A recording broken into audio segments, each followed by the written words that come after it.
Welcome everybody to episode 14 of the Safello show. It's a snowy day in Stockholm. I don't know what it is for you, wherever you are. Today we have a great show. We will talk about the MiCA regulation. But before that, let me tell a little bit about who we have working with us. Matt on the production, are you there? Hello, everybody. Today it's gonna be a little bit different subject, but I am personally excited, so let's do it. Matt works a lot with compliance, hence. And then we obviously want to tell you about our great sponsor, which is always Safello for now, but probably going forward as well. Go to safello.com. You can download our mobile application. Here's the QR code. We have it on Android, iOS. I think we pushed an update again today. I think it's just general fixes.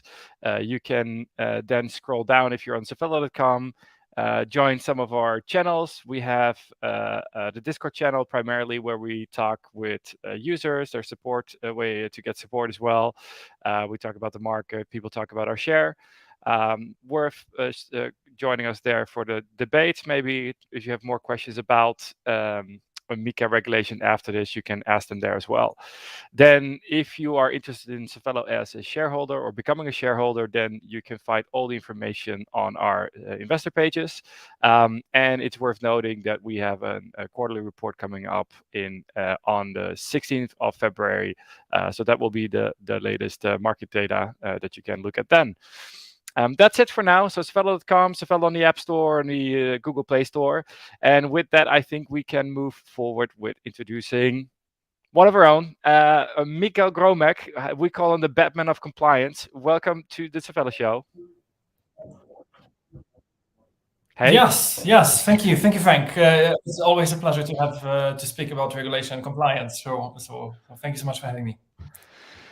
How are you doing today?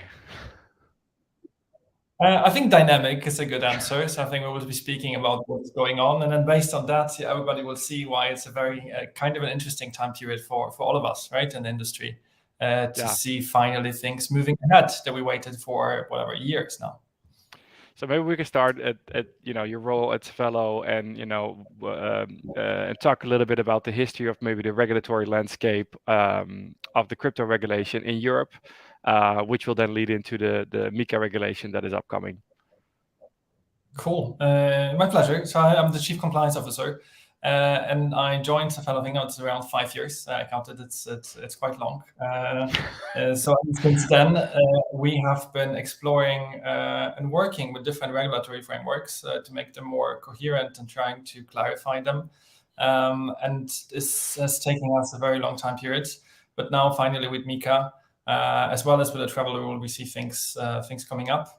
So I thought it does make sense maybe to just speak about, hey, how are we regulated as of today? Because there are a lot of those misperceptions related to crypto that we aren't.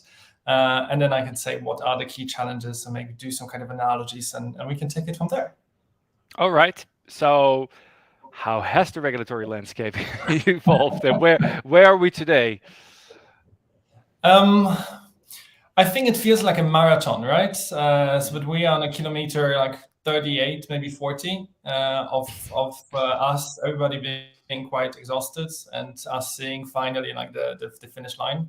I was looking for different analogies, how this can be displayed, but a good analogy is when, with all of the different COVID restrictions that we have in different EU countries, now it is assume when you would like to travel to Spain or you would like to travel to the UK, all of the regulatory frameworks in different countries, how you can access them, have been changing quite frequently. So only that you knew how you can enter the UK 2 weeks ago doesn't apply as of now. And I think this is a good analogy to how the crypto regulation for different financial institutions has been in different jurisdictions. So as of now, based on primarily political reasons between member states and the EU, or the lack of the ability to pass on the knowledge or the decision power to the EU, actually member states have been governing crypto by themselves. So Sweden has a particular crypto regulation, Estonia has it, Malta has it, but it has been a bit difficult to have them coherent, right? So it's for us or for everybody in the industry, once you are established in Sweden, everything is working well, and you would like to go to another jurisdiction, then, for example, you have to register with the Finnish FSA, with the Norwegian FSA. So maybe we can start there with what are the differences in the landscape today before MiCA? Like, so when Yeah. we started, there were some jurisdictions that required a registration, others didn't require anything at all, and that has then evolved with the requirements from the EU level that all countries should implement their local registration. Maybe you can walk us through a little bit about what that landscape looks like today. First, it's always very important to demystify when it's like there are, of course, in all of the member states as of now within the EU, there are regulations. So crypto is being regulated. All of us, so everybody who operates within the EU and has a office and a registration under EU jurisdiction, needs to have some kind of a registration with a local financial supervision. And then additionally, what binds us, so it's one of the changes that has happened quite lately with AML5, so the Anti-Money Laundering Directive, means that on a pan-European level, all of us have to apply the anti-money laundering regulation with the sixth, the fifth, and the sixth directive. So technically, there are some frameworks that we are operating under. So it's not crypto has been lawless in any way. It's completely opposite. But it has just not been coherent. To give you one example, in some jurisdictions, when you would like to apply for a registration or a license, you have to ensure that your team members have sufficient knowledge. And it's not really clear what this means, right? For example, you have been in crypto since 2000. Technically, I started looking at it 2012, but Safello was founded 2013. See, so but this Long enough. Okay. Does this mean what does this mean that you have sufficient knowledge, or is 5 years enough? Is 3 years enough? Do you have to have a crypto-related PhD to be defined to have sufficient knowledge? And then this was the difficulty that we define as arbitrage. So sometimes the regulator said, okay, you have to have a crypto PhD in order to run a company, and then you can come back saying, but there is no university which is giving out the crypto PhDs. Okay, so you don't qualify. And I think this is a little bit the problem that we have been having, that in different countries, the law has been very different. So it's not very easy, and it's changing to just expand your business to other jurisdictions, which is very different than to other fintech companies, right? With the payment service provider license, with the e-money license, when you just registered the license in Sweden, and then you can just operate in Denmark. You just have to notify the financial supervision. So basically, you send them an email that says, I would like to operate in Denmark, and then you are operational. This is not the case in crypto yet, but will be. That is probably a bit of a simplification, but yes, of the process. But the we're live now. But but then, like within the regulatory framework, or like the geography of that in Europe, you obviously have countries that claim to have licenses, but then as we discussed, of course, internally, but Yes. they are not necessarily a license that are equal to those licenses that are issued from an EU perspective, that they're passportable to other countries. So you end up with something that is still then applicable in local jurisdiction. Is that correct? No, that's I think that's completely correct. But then there is the other narrative that's actually coming from the industry to say, okay, let's blame the EU because they're too slow. But this is always what happens with novel industries, right? So I think crowdfunding, there was an inquiry from the Swedish government to understand how to actually enhance the crowdfunding regulation, Right. which was released 2 years ago. And then when you think about upcoming novel technologies like AI, then the question is the same. Okay, who is governing AI at the current stage? You would like to have some kind of AI algorithms. Do you have to obey to laws? So it is a kind of a process that is happening. So it's not very unique to crypto. It just feels unique because we are so strongly in it. Yeah, I guess it's in a way was similar with how they created a new licensing structure for the open banking platforms, where they have a kind of a payment destination license specifically for handling the PSD2 legislation, right? So it's true that there's always going to be new innovations that don't necessarily fit the existing laws, and then for some technologies it gets fitted into existing licenses, and then of course in the case of crypto it's wildly different, so something new has to be imagined, which then brings us, I suppose, to MiCA. Yes. No, totally. But I think just to enhance your statement a bit, when PSD2 applies to banking, right? So it's like open banking. Surprisingly, we don't have an open insurance. And a very similar type of an industry, very traditional as well. And now I think they just have been doing an inquiry that stopped in April last year to actually discuss like a PSD2 related regulation, but just focused on insurance. So we see that the technology doesn't have to be novel. There just has to be a demand for pan-European cooperation, but we clearly see the demand on the crypto side. So that's the reason why the EU has decided in 2018-19 to work on the digital finance package, to actually acknowledge that a lot of business is happening online, and then give us the tools to make sure that we have one common framework that we apply to, and then companies like Safello can be licensed under MiCA regulation, which is not a directive. I can differentiate that in a sec. Maybe first we need to say what it stands for, because correct. everybody just calls it MiCA. It is a markets and crypto asset regulation. So it is a part of a digital finance package from the EU.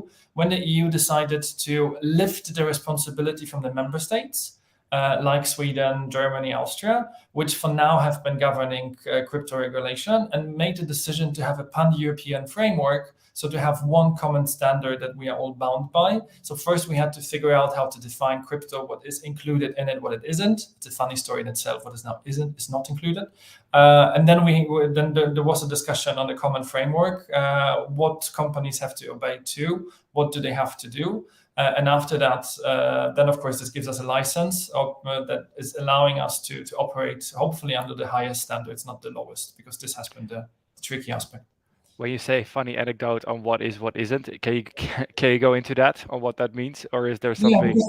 Yeah, because, for those of you who have not been working with European regulation, I assume as most of you, on a daily basis, there is the entire Q&A. So in the beginning, there are all of those different gremiums which are coming together with a proposal, and they send it to the Ministry of Finance. The Ministries of Finance are reaching out to the different actors. They combine the feedback, they send it back. There's a Q&A.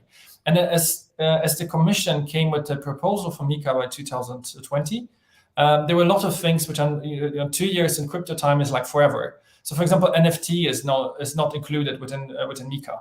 Right? Because it happened after 2020. So now we will just work on this very extensive regulation, and maybe it would make sense to just pause that and just include NFT in it.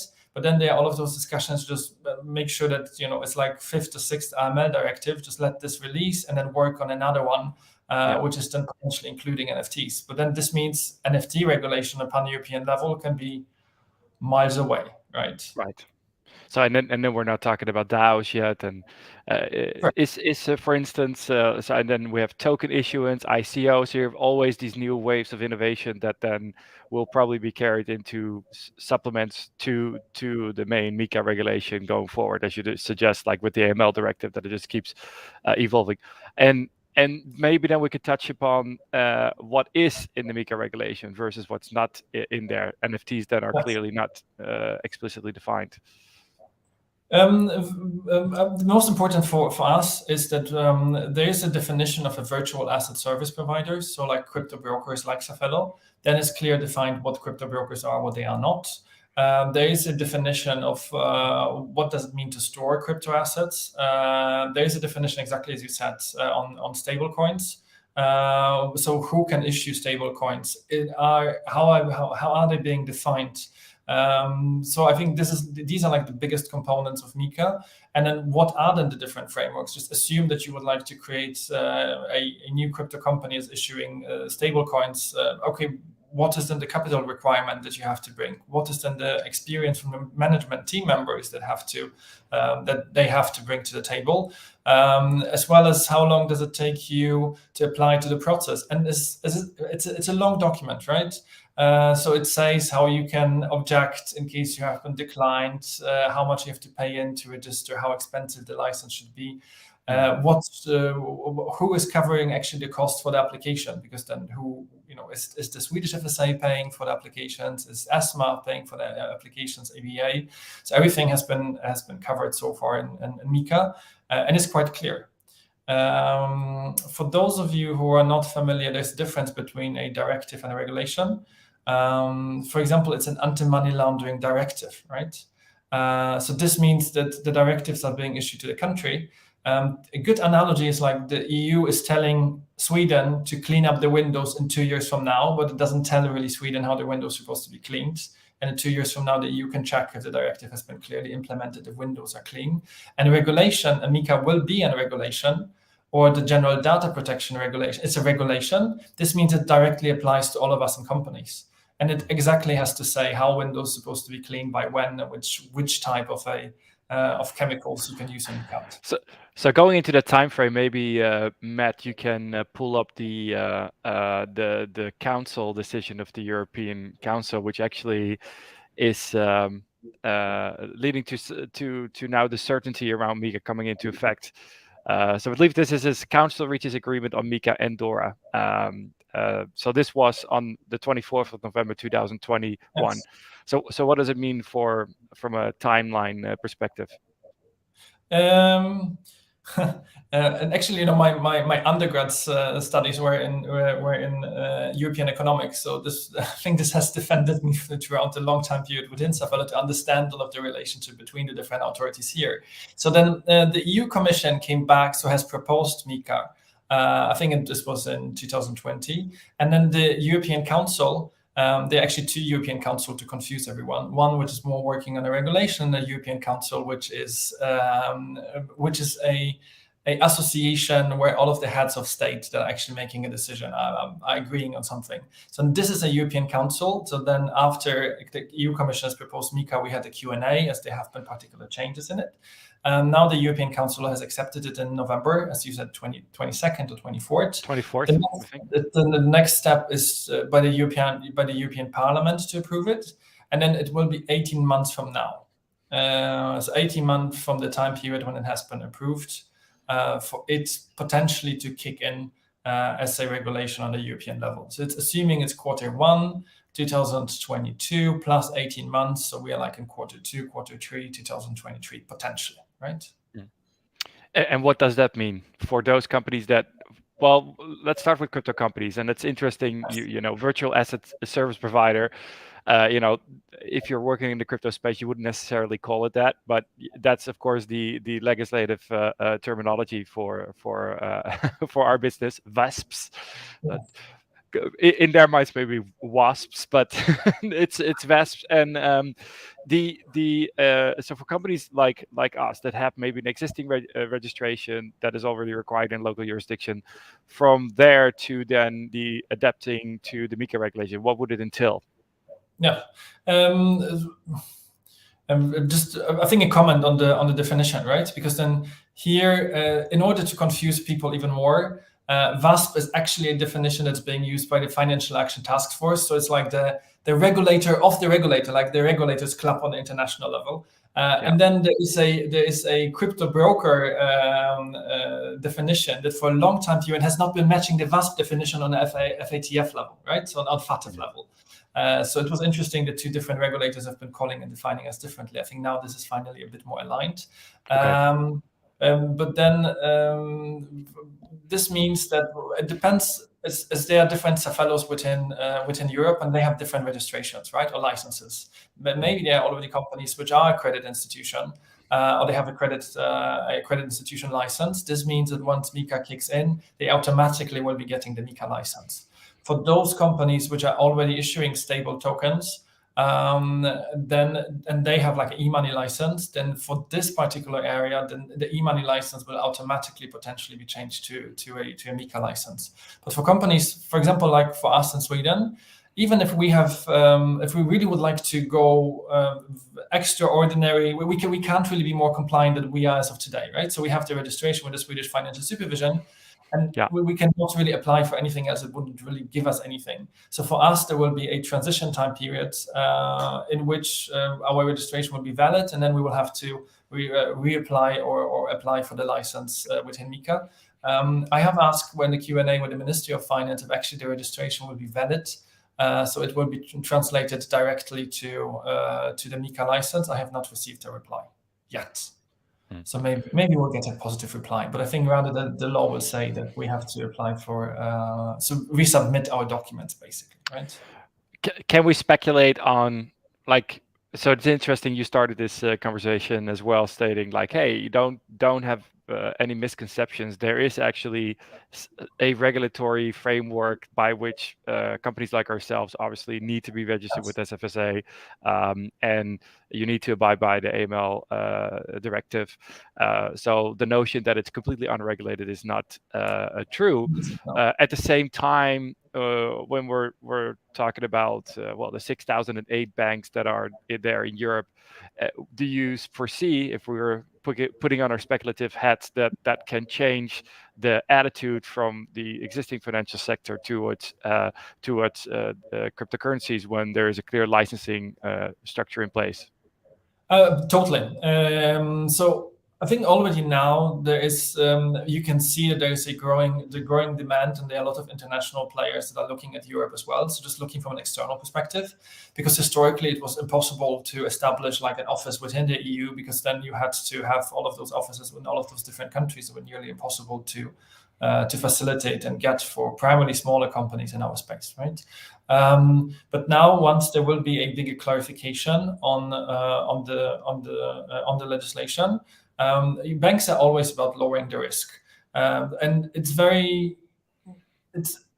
for them often it's not easy to understand what we have been doing. Or when I speak about doing investigations on the blockchain, I see sometimes how their eyes are opening, right? Like, what do you mean investigations on the blockchain? It sounds like voodoo to me. No, this is how we can do it, and this is how we can recover funds. I didn't know that. And then you have a silence, right? When you're at a conference. So we do way more. Silences, yes. Silence is the best, right? They're very loud. Silence is the best, but then there are those misperceptions on, exactly as you said, that from a crypto perspective, okay, you're not regulated, so you are a chief compliance officer. What do you do the entire day? Say, hey, we are bound by 5th and 6th AML, of course, besides GDPR, and then we have to investigate all of those transactions. And hey, by the way, we do all of the KYT, so know your transactions. So we investigate transactions on the blockchain, which you are not doing, and blockchain remembers everything forever. So we can see those different transactions, actually make sure to protect our users, right? When we see that there is something going on, which we would define as challenging. And then they are not aware that we do the KYT and we do investigations on the blockchain, and we can do way more. But I think that every time the time period when we release what we have been doing, then the silence, exactly as you say, after you had the presentation at the conference, is always priceless. It's like my 2 seconds moments for Bridget Jones type of a success that finally somebody's understood. And I hope that, so I assume that with more and more and the growing knowledge that we have within the space, and people looking at us and understanding more of what we do, there will be definitely an increased amount of capital coming in from an institutional perspective, yes. And what people don't know is obviously that our Batman of compliance does a lot of hard work behind the scenes with working with the regulators, and also, as you said, there was a Q&A period. Is there anything in that process which started out really bad, and whether it's us who had influence in it over it, or another crypto company or stakeholder, where there has been significant changes in those drafts that have hopefully positively impact the legislation as it's now been approved by the council? Totally. So of course, it's interesting because you have to keep in mind often who drafts the regulation in the first place, right? And then in the beginning, it has been a bit drafted by people who didn't really understand what they're supposed to be regulating, not totally. And then I don't mean to offend anyone, but sometimes there have been sections in this regulation where you were like, what do you mean? It doesn't make any logical sense here. But then there has been a very fruitful Q&A on the European level. On the national level, the companies have been pulling together. So the Swedish FinTech Association is a working group on digital assets and blockchain that has been providing a Q&A with the Ministry of Finance. To give you a practical example, there was a very high capital requirement in the beginning. So for companies to be able to be licensed under MiCA, I don't remember how high it was, but it was so high that you actually could go to the restroom and bang your head against the door. It's like, would you like to close up the entire market here? It doesn't make any sense, right? Mm-hmm. And then after Q&A, and I understand the logic behind that, because the goal is that you should not be able to create a crypto company with like no budget, no skills, and no team members. I really get that. But on the other side, we had to be reasonable. And in the final version of MiCA, I think those capital requirements are very reasonable per se, right? So it does make sense to have a small barriers to entry for the fraudulent or challenging partners not to be able to let in, but to not have such a high barriers to entry that you just kill the companies which have been in the space. Yeah. Good. Yeah. And then so we have a sense of a timeline. We have a sense of what the regulation brings, how it changes the market. Is there anything else that the listeners might be interested in as it relates to specifically the MiCA regulation and what kind of impact it has, or what we should think of? Yes, because we have MiCA regulation, and then we have the travel rule on top of that. We explicitly discussed to not cover the travel rule because it's a session. It's a whole nother session. It's a whole other session, right? Because from for those of you who have not been, who never heard about the travel rule, to simplify it, there was a huge amount of development after Facebook made the decision to release Libra, right? Which has been dying and resurrecting in different forms. And then we have the global regulator, FATF. And I think when FATF heard that Libra will be released, they wanted to do something. So then they created something what is called the travel rule. And the travel rule means that there will be personal information traveling on the blockchain from different cryptocurrency wallets. And in the beginning, it has been an amazing regulation because paper is very patient, so you can type everything down. And then FATF can only do recommendations, a global regulator, so they can only do recommendations to implement for national states. It was, but still is, way more difficult to put this into something that makes sense, right? And to give listeners an example, there was a pushing and pulling on the general data protection regulation. There's a risk to be forgotten. But then blockchain is being constructed in a way where it cannot forget anything, because this is actually the trustless setup of blockchain. So when customers are supposed to be reaching out saying, please erase my data, it's not that we can execute this because the technology doesn't work in this way, right? So we had to Q&A with the EU to make sure that it says when it's feasible by technology or something similar. And this is exactly what travel rule will be doing. So the travel rule is in the final stage. We can discuss that. And then a lot of crypto companies will be potentially, in the long run, crypto will be connected with MiFID II, so the way how banks have to report on all of the trades.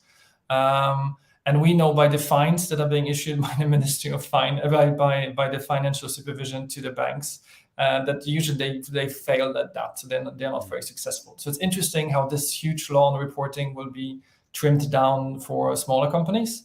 But clearly, I will have my hands full for the next years, which is superb. So if we then take a broader view of MiCA in relation to sort of the global landscape, how do you have any thoughts on how it fits into this broader picture and things happening around the world?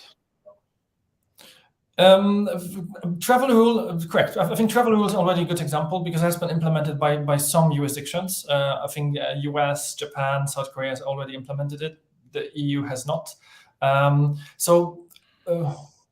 It's a beer discussion, right? That just requires the listeners to come over and sit down for everyone. I just have water for now, but we'll save it for the evening session. Because technically, with crypto becoming an asset class and being defined as an asset class, and with travel rule as well as MiCA, and I think a lot of our efforts to clean up crypto and then the blockchain analytical tools to actually check if the funds have been going to places where they shouldn't, crypto will be very clean, or it is 0.5% are being defined as illicit activities, right? People forget that. Not huge amounts, but there's a misperception. This means that potentially there might be a break. On one side, we will have a very clean pseudo-anonymous currencies with Bitcoin and Ether and others, and then we will have Zcash and Monero that libertarian will break up, and then maybe based on the regulatory framework and travel rule, it will be impossible from clean wallets to send money to Monero or receive money from Monero, right? And then Zcash has a privacy function, but I think it also has the ability for public transactions, if I'm not mistaken. Anyone who's technically inclined can comment in the comment section. So where Monero is a pure privacy coin, right? Yeah. But there is also that gray line between some level of privacy versus complete anonymity, and how that's going to be dealt with in the legislation. And what is tricky is, like, with the implementation of some of the regulatory frameworks is, okay, just assume that all of the wallets have to do KYCs, right? We have ledgers, so it's like a USB stick where you store your crypto. It's impossible to force the ledger now to change some kind of a software to put private information or KYC information on top of it, right? So does this mean that we will not be able to send money to the ledgers and back? And this is still the part where the discussion is ongoing. About something was discussed, some unhosted wallets. What should we do in relation to traveler rule, for example? I think there was wasn't there a decision in the European, in the Dutch license requirement or registration requirements where unhosted wallet had to be identified? And as I recall, I think companies like that were serving those jurisdictions, like Bitstamp, started requiring customers from those jurisdictions to actually then identify which are ledger addresses, then so they could connect the KYC to it. No, totally. But there was a discussion. There is still a discussion on the national level. There has been a discussion on unhosted wallets, right? What to do with how to connect them to travel rule and then the KYC requirement. And then it seems that the EU has more or less aligned on not really including the unhosted wallets into the traveler rule regulation. And then, however, if FATF came back, good luck. Those moments where you get an email and you need to see copies, right? And then FATF came back saying, no, I think unhosted wallet is supposed to be included in the traveler rule. And I think this has turned things upside down a bit. So then there's a pushing and pulling, because still FATF is doing recommendations, not laws, but countries would like to obey. So not everything is very common sense as we move forward. And there's a lot of pushing and pulling where we can't do a lot from a company's perspective. But whatever we could do in order to help the legislator and the regulator to actually, often educating them is a powerful statement, but showing them examples where this can be a bit problematic so we both can understand alternatives has been very fruitful. And it's amazing that they have been open to it, right? Good. I had one more question, then we can go into the Q&A before we run out of time. In the setup now, is it correct that for the stablecoin legislation, there is a body, or like there's a connection to ESMA that they can have a final say on some of the permissions on who are like providing a systematic risk to the financial sector? I believe that's so, but what can you maybe elaborate a little bit on what that entails? No. I think no, in the sense that yes, there is a provision, and there's a provision in MiCA. What I have not understood yet in full is if, for example, if ESMA will be having a Q&A, right? If there is a possibility for those providers to reach out directly to ESMA, or if the logic will be done more on a national level. So you do reach out to the national regulator, and then the national regulator is like checking internally on the European level how they would like to align of things.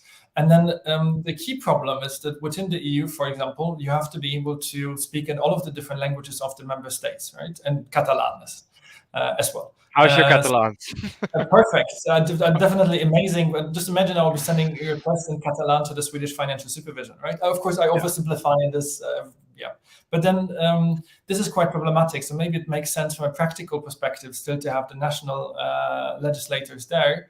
But what happens in case they have a different opinion on how things are supposed to be done, and how will they sort differences between them and ESMA?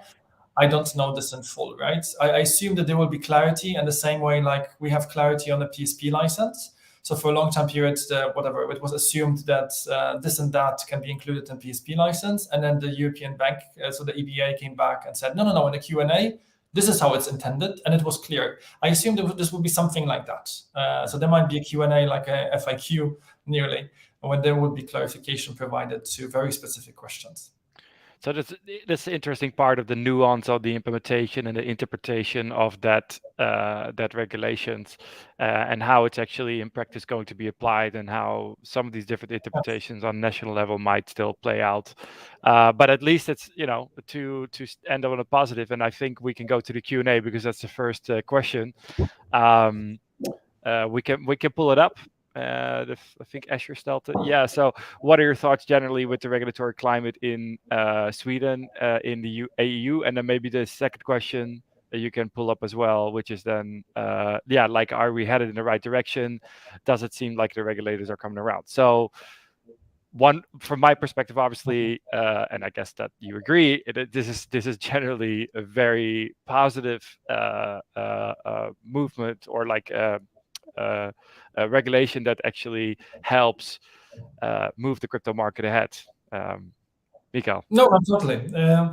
Because keep in mind, sometimes it's being forgotten that from an external perspective, different member states have behaved like registering a crypto company has been a part of a beauty contest, right, for a long time period. So registering this in Sweden means that you have a very high regulatory burden, and you have to obey lots of different clarification, regulation, which is fine, right? This is the reason why we are here. We are not somewhere else. But this is not the case for other jurisdictions, and this has been a bit problematic because in the same, it's very easy to register maybe another jurisdiction and then offer different pricing or offer something else to the customer, because then your regulatory requirement is way lower. So here it does make sense to just harmonize and create a framework that we can all agree to. So we are actually super excited about that finally. And this means as well that everybody involved in creating those frameworks has to increase the knowledge about how everything is functioning. And it has been an eye-opener to them as well, primarily on blockchain-based investigations, primarily on limitation of counterfighting terrorism, of stopping the transactions, etc. So because in the beginning of the process, you have seen, based on the quality of the questions that have been coming from the other side, right, from the European side, from the national side, from the different bodies, that they have been very general. So then they have been using this possibility to actually increase the knowledge. And at the end of the process of MiCA, they have been very, very, very specific, which is perfect, because then you felt that everybody who has been working on the regulations finally, it's a strong word, has been able to increase the knowledge to have a very good discussion, right? Are we heading into the correct direction? From our perspective, I don't want to say from Safello's perspective, because I think it's up to you to say as a CEO, but it's actually, this has been a core of our DNA, everything that we have been doing and helping with the regulatory frameworks. So we are heading into the correct direction. We just have to see if this will mean that the EU is heading into one direction, but then there will be still other actors like Monero. And how do we deal with users who don't have bad intentions, but let's say have 1% Monero in their wallet, right, and would like to cash this out? This is something that we have to clarify. But let's assume this is step 75, and we're now on step 15. So we will get there slowly. Okay. Cool. To summarize, you're tired but excited, Michal? I'm super excited, right? So even when we finish this Safello show as of now, please feel free to reach out. There's the working group from Swefen where different companies can join and have a discussion. And whoever would like to come in and discuss regulatory frameworks, or just receive a link to the newest version of MiCA, or some kind of a not really clarification, because we cannot provide legal advice, but we can at least share and be very transparent about everything that we have been doing. And we are completely up to it. And I think I would love it. It's just not a huge amount of people are super excited in regulation. I don't really understand why, right? Only our Batman of compliance. Thank you, Michal, for enlightening people about the MiCA regulation and the regulatory framework. For anyone who likes to learn more, then reach out to Michal or via us, and we will make sure that we send you the links and send you the information to read more up on this. And I do think it's a great great progress for our industry, and hopefully it will help create some permanence to to the acceptance of cryptocurrency, so we can move away from the debate like, oh, is crypto here to stay? It is, and I think the council accepted the MiCA regulation is putting that sort of in stone. That there is no way around the fact that crypto is going to be around. So with that, thank you everybody for tuning in. Visit safello.com and tune into the next show, number 15, next week. Have a good day.